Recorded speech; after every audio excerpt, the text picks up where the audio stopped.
Hello दोस्तों, आज मैं शिवा कार्तिकेयन की न्यू मूवी पराशक्ति एक्सप्लेन करने वाला हूँ, जो कि 1967 पर बेस है कि किस तरह तमिलियंस को हिंदी से प्रॉब्लम हुई थी और वो एंटी हिंदी क्यों हो गए थे। इस मूवी में शिवा कार्तिकेयन तमिल लैंग्वेज के लिए बहुत लड़ते हैं और 3 लैंग्वेज फॉर्मूला हटकर तमिलनाडु में 2 लैंग्वेज फॉर्मूला कैसे इम्प्लीमेंट होता है, ये हमारे मूवी में दिखाया जाता है। मूवी की शुरुआत 1959 के सीन से शुरू होती है। अब हमें एक ट्रेन दिखाई जाती है जो त्रिची की तरफ जा रही होती है। इसमें पब्लिक के साथ कुछ पॉलिटिशियंस भी साथ ट्रैवल कर रहे थे और उनके सिक्योरिटी के लिए एक तीरू नाम का पुलिस ऑफिसर भी उनके साथ ट्रैवल कर रहा था। तीरू कोई नॉर्मल पुलिस ऑफिसर नहीं, बल्कि वो बहुत ज्यादा क्रूअल पुलिस ऑफिसर है। जो कोई हिंदी के अगेंस्ट जाता है उन लोगों को तीरू बहुत बुरी तरीके से मारता है और वो तमिल के रहने वाले लोगों को बहुत मारता है क्योंकि वो हिंदी के खिलाफ थे। अब ट्रेन त्रिची की तरफ जा रही होती है। अचानक रास्ते में एक आदमी फेस पर कच्ची बांधकर ट्रैक पर बीच में खड़ा हो जाता है। इस वजह से पूरी ट्रेन को रोकना पड़ता है और ट्रेन रुक भी जाती है। वो आदमी कोई और नहीं बल्कि मूवी का हीरो जेजियन था। जेजियन एक नॉर्मल कॉलेज में पढ़ने वाला लड़का है और वो हिंदी इम्पोजिशन के अगेंस्ट लड़ने वाली ऑर्गेनाइजेशन पुरुनानूरू का लीडर भी है। अब ये एक आदमी पूरी ट्रेन को रोक देता है, लेकिन ट्रेन रोकने के बाद अचानक से बहुत सारे स्टूडेंट्स हीरो की तरह फेस कवर कर झाड़ी से बाहर निकलते हैं और ये सब स्टूडेंट्स सिर्फ तमिल स्टूडेंट्स नहीं बल्कि डिफरेंट लैंग्वेज बोलने वाले स्टूडेंट्स हैं जो तमिल को सपोर्ट कर रहे थे। अब वो सारे स्टूडेंट्स आकर ट्रेन में बैठे हुए लोगों को सेफली बाहर निकालते हैं और फिर ट्रेन को आग लगा देते हैं। अब ट्रेन में पहली बार हीरो और तीरू का आमना सामना होता है, लेकिन हीरो अपना फेस पर कच्ची बांध देता है जिससे तीरू हीरो का फेस देख नहीं पाता। अब हीरो और तीरू के बीच में बहुत ज्यादा लड़ाई हो जाती है और लड़ाई के दौरान तीरू की एक फिंगर भी कट हो जाती है। उसके बाद हीरो वहां से किसी तरह बचकर निकल जाता है। वहां से बचकर निकलते वक्त तीरू हीरो के चेस्ट पर एक ब्राह्मी स्क्रिप्ट का टैटू देखता है। ये टैटू पुराने ब्राह्मी लेटर्स में लिखा हुआ होता है। अब गवर्नमेंट पर सवाल उठता है कि इतने सारे लोग आकर ट्रेन को क्यों जला गए। गवर्नमेंट को लगता है कि शायद ये अपोजिशन पार्टी वालों का काम होगा, लेकिन केमिकल से ट्रेन जलाई गई है, इसीलिए गवर्नमेंट को लगता है कि शायद केमिस्ट्री पढ़ने वाले स्टूडेंट्स का काम होगा। और ये सही भी थे क्योंकि और उन स्टूडेंट्स ने उस एक ही ट्रेन को अटैक क्यों किया था, अब हमें पता चलता है। एक दिन न्यूज़पेपर में रेलवे जॉब्स का एड आता है। वो आर्टिकल सिर्फ हिंदी न्यूज़पेपर में ही आता है, इसलिए तमिलनाडु में रहने वाले लोग गुस्सा हो गए क्यों नहीं कैसे समझ नहीं आएगा कि जॉब्स की वैकेंसी लगी है। इसीलिए उन स्टूडेंट्स ने उसी रेलवे के ट्रेन को जला दिया है। दूसरी तरफ फाइट में तीरू का एक फिंगर कट जाता है और उसका हाथ भी ठीक से काम नहीं करता। इसीलिए तीरू डिसाइड करता है कि जिसने भी ये किया है उसे कभी माफ नहीं करेगा और तीरू अब फुल गुस्से में है अपने दुश्मन को मारने के लिए। अब हमें ये भी पता चलता है कि तीरू भी एक तमिल है, लेकिन उसके पापा तमिल है और उसकी माँ हिंदी है, लेकिन डिपार्टमेंट में कुछ लोग उसे तमिल है समझकर उसे रिस्पेक्ट नहीं करते, इसलिए उसको तमिल और तमिलियंस बिल्कुल पसंद नहीं। उसके लिए हिंदी के खिलाफ खड़े होने वाले सब देशद्रोही है। नेक्स्ट सीन में हमें हीरो को दिखाया जाता है। रात को ट्रेन अटैक करने के बाद हीरो का क्लोज फ्रेंड अभी तक घर वापस नहीं आया था। फिर न्यूज में आता है कि वो कल रात के फायर एक्सीडेंट में फंसकर मर गया है। ये सुनकर हीरो बिल्कुल टूट जाता है। हीरो ने ही अपने फ्रेंड को पढ़ने के लिए अपने घर से बुलाया था, अब उसकी वजह से उसकी जान चली गई है, इसीलिए हीरो बहुत दुखी होता है। ये लैंग्वेज के चक्कर में हीरो के दोस्त की जान चली जाती है, इसीलिए हीरो डिसाइड करता है कि अब ये लड़ाई नहीं करनी चाहिए। फ्रेंड की डेथ के दुख से हीरो अब अपने पुरुनानूरू जैसी कोई भी ऑर्गेनाइजेशन नहीं होनी चाहिए बोल देता है और वहाँ पर उस टीम को भी कैंसिल कर देता है।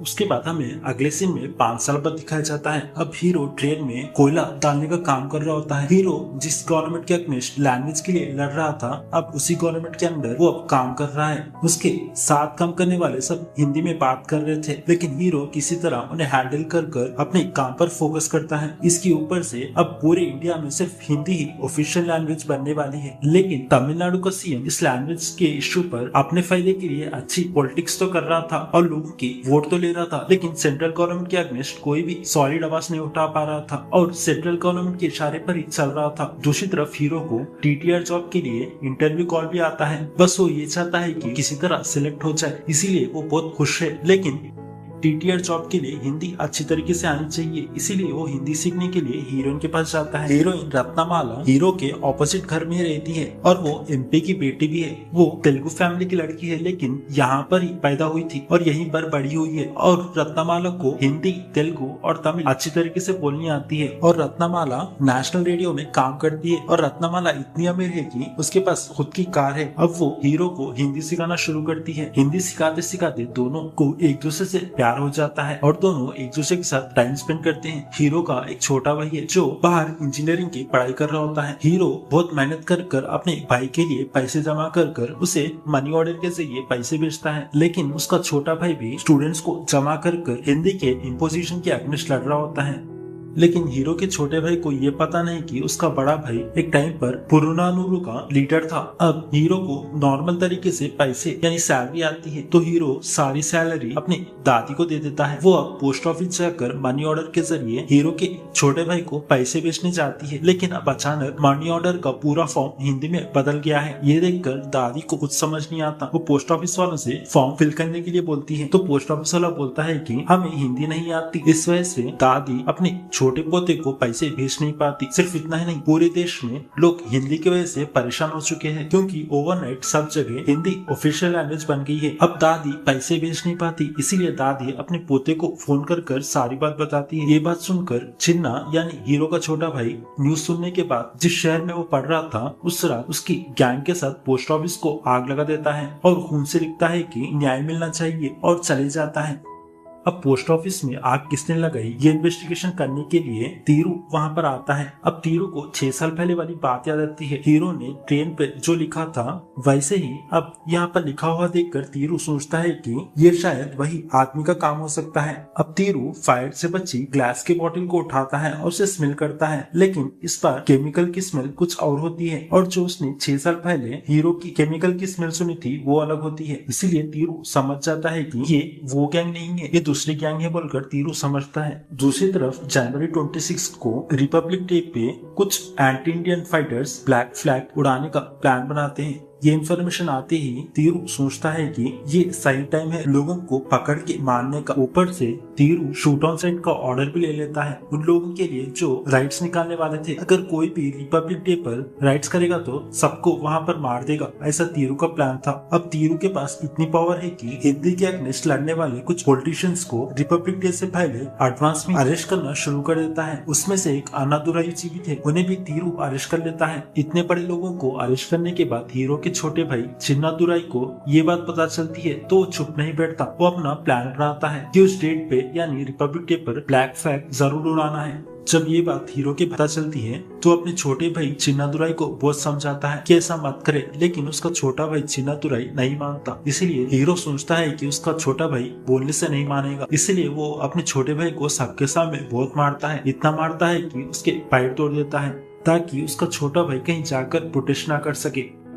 उसके बाद हीरो टीटीआर जॉब के लिए इंटरव्यू देता है, लेकिन वहाँ कुछ क्वेश्चंस का जवाब हिंदी में बोलने के लिए कहते हैं। हीरो बहुत मुश्किल से हिंदी में जवाब देता है, लेकिन उसकी हिंदी इतनी ज्यादा फ्लुएंट नहीं थी जितनी दूसरे हिंदी बोलने वाले लोगों की थी और वो इंटरव्यू ठीक से दे नहीं पाता, इसीलिए रिजेक्ट हो जाता है और उसे बोलते हैं कि आप इस जॉब के लिए फिट नहीं हो। इससे हीरो बहुत अपसेट होकर अपने लाइफ से नफरत करने लगता है। इसी दुख में वो वापस अपने घर चेन्नई से वापस अपने घर जा रहा था। तभी स्टेशन पर सीएम की ट्रेन उस स्टेशन पर उतरती है। जैसे ही सीएम ट्रेन से उतरता है एक स्टूडेंट दौड़ते हुए आकर उसके पैरों पर गिरने लगता है और गिरकर रोने लगता है। तो सीएम उससे पूछता है क्यों इतना रो रहे हो? तो लड़का बोलता है कि यूपीएससी एग्जाम में एग्जाम पेपर सिर्फ हिंदी में था, तमिल में नहीं था। मैं तमिल मीडियम से पढ़ा हूँ, हिंदी मीडियम से नहीं। हिंदी वाले अपनी भाषा में कंफर्टेबल एग्जाम दे सकते हैं, लेकिन मुझे हिंदी पढ़ना भी नहीं आता। आप ही हमारे स्टेट की तरफ से सेंटर में आवाज उठा सकती है बोलकर अपने सीएम से रिक्वेस्ट करता है, लेकिन सीएम उसे इग्नोर करता है और अपने लोगों से बोलता है कि इस पागल को यहाँ से ले जाओ। ये सुनकर वो लड़का बहुत हट हो जाता है और स्टेशन के बाहर जाकर खुद को आग लगाकर मर जाता है। ये सब हीरो खड़े कर लाइव देख रहा होता है। ये देखकर हीरो बहुत टूट जाता है। असल में हीरो जब इंटरव्यू के लिए चेन्नई आया था वो लड़का भी हीरो के साथ वहीं पर आया था, लेकिन रास्ते में उसका पेन ट्रैक पर गिर गया था। तो लड़का हीरो से पेन मांगकर एग्जाम के लिए गया था, लेकिन लास्ट में वो लड़के ने उस पेन से एग्जाम नहीं लिखा था, बल्कि उसने उस पेन से अपना सुसाइड लेटर लिखा था और वो लेटर लिखकर मर गया। जब हीरो वो लेटर पढ़ता है, वो लेटर पढ़कर हीरो बहुत दुख होता है और वो और ज्यादा रो देता है। दूसरी तरफ सीएम स्टेशन से अपने पार्टी ऑफिस जाता है। लीडर आने से वहाँ पर पार्टी वर्कर्स की भीड़ लग जाती है, इसीलिए एंटी इंडियन फाइटर्स उस टाइम ब्लैक फ्लैग दिखाने का प्लान बनाते हैं। लेकिन उस दिन ब्लैक क्लॉथ या ब्लैक इंक भी नहीं मिलती, क्योंकि गवर्नमेंट ने फैक्ट्रीज और शॉप्स बंद करवा दी थी ताकि ब्लैक क्लॉथ और ब्लैक इंक ना मिल सके। फिर भी वो लोग बिल्डिंग के ऊपर चढ़कर बैग में से ब्लैक कार्बन पेपर निकाल कर टेबल फैन से उन ब्लैक कार्बन कार्बन पेपर को उड़ा देते हैं। जैसे ही वो फ्लैग्स उड़ना शुरू करते हैं, पार्टी वर्कर्स चुप नहीं बैठते और वो गैंग को पकड़ने के लिए अटैक करते हैं। अब पार्टी वर्कर्स और स्टूडेंट्स के बीच में बहुत बड़ी लड़ाई हो रही होती है। उस फाइट के बीच में चिन्नादुराई फंस जाता है। पार्टी वाले उसको बॉटल से मारने लगते हैं। तब अचानक से एक फायर बॉम्ब ऊपर से नीचे गिरता है और सब जगह आग लग जाती है और सब शॉक हो जाते हैं कि ये किसने किया होगा बोलकर। तब सब लोग ऊपर देखते हैं, बिल्डिंग के टॉप पर हीरो खड़ा होता है। तब पहली बार चिन्नादुराई अपने बड़े भाई का अग्रेशन साइड देखता है और समझ जाता है कि हीरो ही पुराना नूरू का लीडर था। सिर्फ चिन्नादुराई को नहीं बल्कि हीरोइन को ही सच पता चलता है कि हीरो ही पुराना नूरू का लीडर है। हीरो केमिकल बॉम्ब फेंक कर पार्टी वालों को वहाँ से भगा देता है। उस वक्त हीरो अपने भाई और सबको वहाँ से सेफली निकाल कर बचा लेता है। ये सब खत्म होने के बाद तीरू वहाँ आता है और जिससे अटैक करा है उस बॉटल को स्मेल करता है और समझ जाता है कि ये वही केमिकल वाली बॉटल है जो उसने 7 साल पहले ट्रेन अटैक पर सुनी थी। ऐसे ही दूसरे शहर में भी एक ग्रुप ने प्रोटेस्ट किया था और अटैक किया था। वहाँ पार्टी वालों ने अटैक किए लोगों में से 2 लोगों को मार दिया था। ये बात जब चिन्नादुराई को पता चलती है, उनके डेथ के जस्टिस के लिए रिपब्लिक डे पर प्रोटेस्ट करने का प्लान बनाता है और पुलिस से पीसफुल प्रोटेस्ट के लिए परमिशन भी मांगता है। पुलिस भी रिपब्लिक डे पर पीसफुल प्रोटेस्ट के लिए परमिशन दे देती है, क्योंकि रिपब्लिक डे पर अगर कोई भी प्रॉब्लम करा तो उसे शूट ऑन साइट का ऑर्डर तीरू को मिला था। पुलिस तुरंत परमिशन देने से हीरो को शक होता है कि पुलिस का कोई कोई प्लान होगा, इसीलिए वो 26 जनवरी की जगह 27 जनवरी को पीसफुल प्रोटेस्ट का प्लान बनाता है, क्योंकि उन्हें डाउट है कि 26 को पुलिस कुछ भी कर सकती है। हीरो अपने भाई को बोलता है कि मैं सुबह परमिशन लेके 9 बजे शार्प यहाँ आऊंगा, तब तक तुम कुछ मत करना, प्रोटेस्ट शुरू मत करना कहकर अपने भाई को अच्छी तरीके से समझाता है। दूसरी तरफ तीरू हीरोइन को अरेस्ट करता है और हीरोइन के पापा यानी एमपी को बुलाता है और बोलता है कि आपकी बेटी ने एंटी इंडिया स्टूडेंट से फोन पर बात कर रही थी। ये बोलकर एमपी को कॉल रिकॉर्डिंग सिखाता है।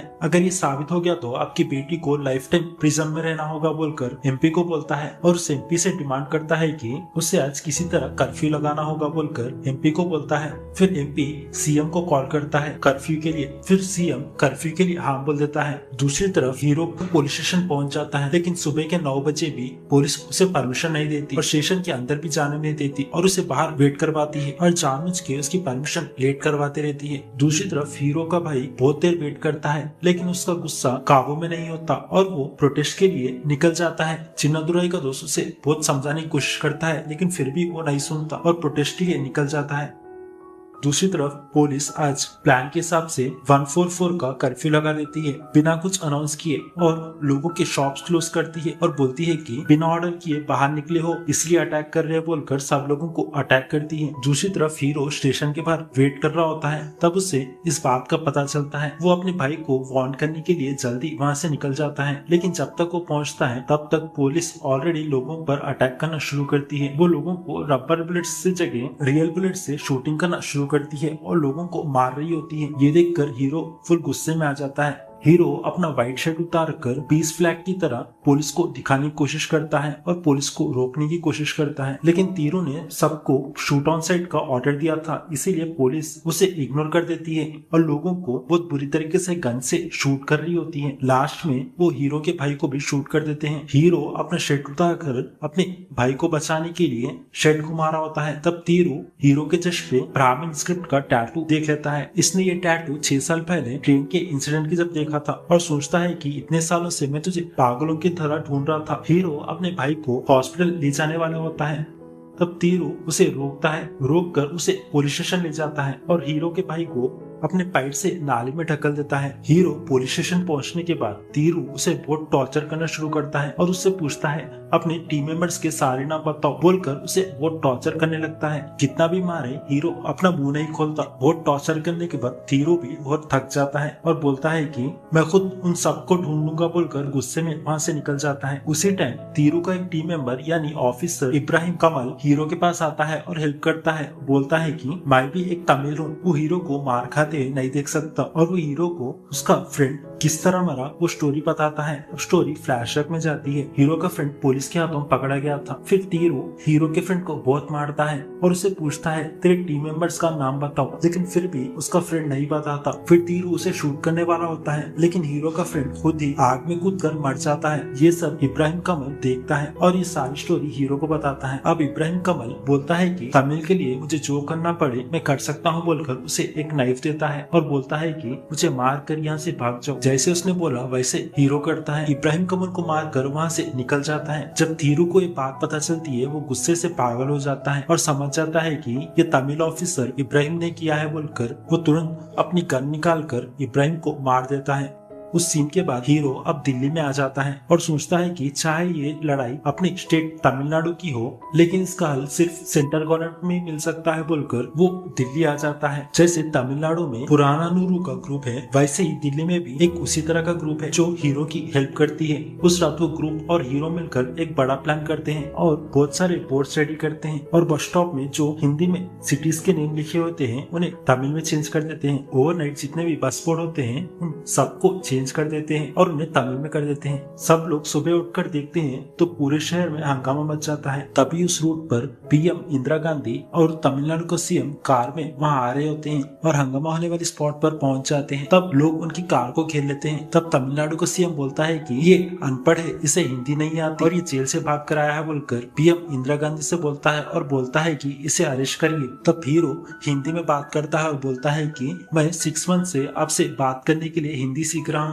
हीरो इंदिरा गांधी से बोलता है कि अभी मैंने हिंदी स्पीकिंग एरिया में तमिल में लिखा तो आप लोग को कैसा लगा। वैसे ही तमिलनाडु में हिंदी आने से हमें भी वैसे ही सेम फीलिंग आई। मैंने बस हिंदी में लॉन्ग लिव हिंदी लिखा यानी हिंदी जिंदा रहे, हमें हिंदी से कोई भी प्रॉब्लम नहीं है। और हीरो पीएम इंदिरा गांधी को ये भी बोलता है कि हमारे जैसे कुछ और स्टेट्स जो कि नॉन हिंदी स्पीकिंग स्टेट्स है उन पर हिंदी थोपने की जरूरत नहीं है बोलकर पीएम इंदिरा गांधी के सामने ऑफर देता है और बोलता है कि हमें इंग्लिश ऑफिशियल लैंग्वेज चाहिए। तो इंदिरा गांधी बोलती है कि मैं ये डिसाइड नहीं कर सकती, पार्लियामेंट में 75% नॉन हिंदी स्पीकिंग स्टेट्स है वाले इस पर वोट नहीं करते बोलकर पीएम इंदिरा गांधी बोलती है। तो हीरो बोलता है कि हम 75% नॉन हिंदी स्पीकिंग स्टेट से वोटिंग ला सकता हूं बोलकर पीएम इंदिरा गांधी को बोलता है।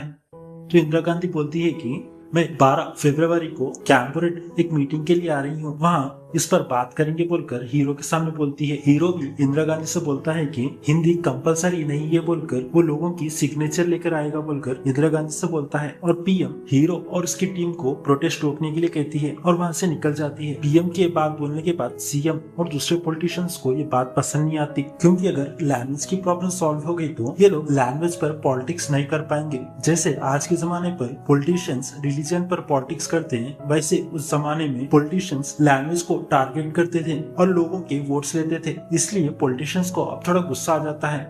दूसरी तरफ पुरुनारू ग्रुप का एक सीक्रेट कोड होता है ताकि दूसरे लोग इससे कम्युनिकेट ना कर सके। अगर किसी लोकेशन पर हिंदी इम्पोजिशन के अगेंस्ट प्रोटेस्ट प्लान करना है तो ये डिफरेंट सिटीज के मेंबर्स को असेंबल करने के लिए हीरो एक मनी ऑर्डर भेजता है। जैसे अगर डेट 12 फरवरी और सेकंड मंथ हो तो ये लोग 12 रुपए 2 पैसा मनी ऑर्डर के जरिए भेजेंगे। इसका मतलब ये है कि ये लोग कुछ दिन वहाँ पर असेंबल होने वाले हैं और ये लोग जहाँ पर असेंबल होने वाले हैं उसका लोकेशन मनी ऑर्डर के साइड में लिखते हैं, वो भी ब्राह्मण स्क्रिप्ट में। ऐसे हीरो अब एक लोकेशन और डेट सबको भेजता है। तीरू कैसे भी कर इस ब्राह्मण स्क्रिप्ट को पढ़ लेता है, समझ जाता है कि ये कोयम्बटूर का एक स्पॉट है। उसी टाइम हीरो और उसकी टीम तमिलनाडु में जितना पॉसिबल हो सके उतने सिग्नेचर्स कलेक्ट करते हैं ताकि हिंदी भाषा तमिलनाडु में इम्प्लीमेंट ना हो सके और मीटिंग से एक दिन पहले कोयम्बटूर के लिए निकल पड़ते हैं। उस रात पोलाची पहुंच जाते हैं और वहाँ एक मेंबर के राइस मिल में स्टे करते हैं ताकि अगले दिन कोयम्बटूर जाकर सारे साइन के लेटर्स हैंड ओवर करने का प्लान बना रहे होते हैं।